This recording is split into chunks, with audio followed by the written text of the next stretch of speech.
Pourquoi est-ce qu'on met autant d'énergie à essayer de vous faire factoriser?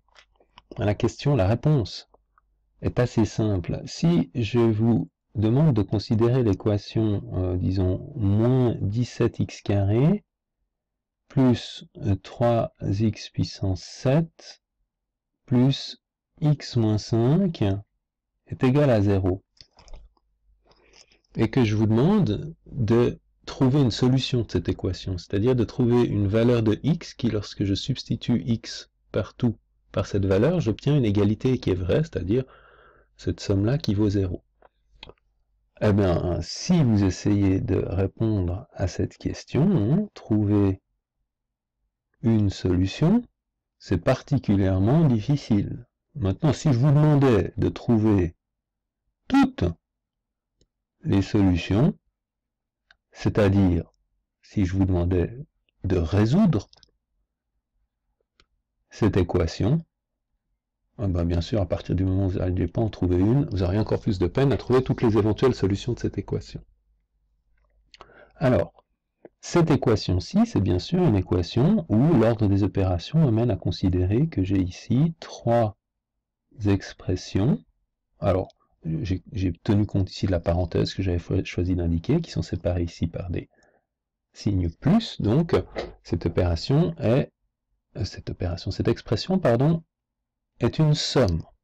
Supposons maintenant qu'on considère les mêmes expressions. Ici, ce seraient les termes de cette somme, donc je reprends les mêmes expressions, mais cette fois-ci, je les sépare par des multiplications. Donc je considère à nouveau ici ces éléments, ces mêmes expressions, et je me dis que je me pose la question de savoir quand est-ce que, cette fois-ci, non plus la somme, mais le produit, puisqu'il s'agit maintenant d'un produit, les expressions sont séparées par des symboles de multiplication, donc ça s'appelle des facteurs. Ici j'avais trois termes qui fabriquaient une somme, ici j'ai trois facteurs qui fabriquent un produit, et si je demande maintenant, mais dans quelles sont les valeurs de x pour lesquelles, lorsque je substitue, j'obtiens ce produit qui vaut 0, ben ici c'est très différent, parce que pour que le produit de trois nombres donne 0, eh bien c'est soit le premier nombre qui donne 0, soit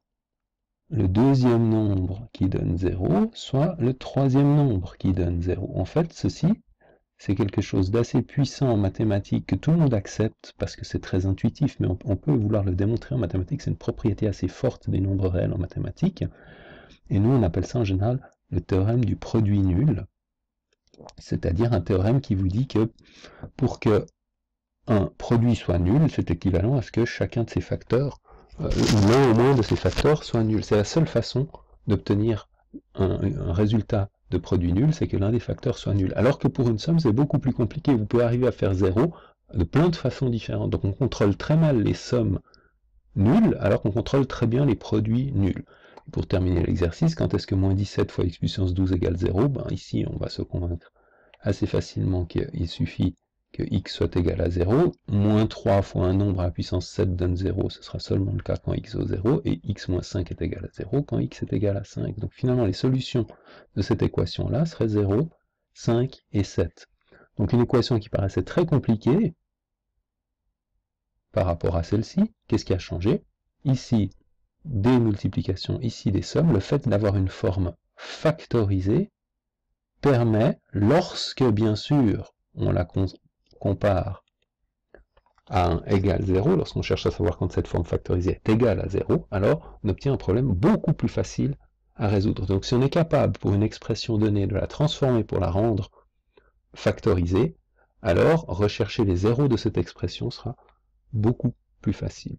Il est évident quand même, faites bien attention d'avoir compris ça, que si je considérais moins 17x12 fois 3x7 fois x moins 5, le tout égale 1, ben là j'aurais des gros problèmes parce que le théorème du produit nul ne marche bien sûr que quand il y a un 0 ici. Donc on ne serait pas beaucoup plus avancé.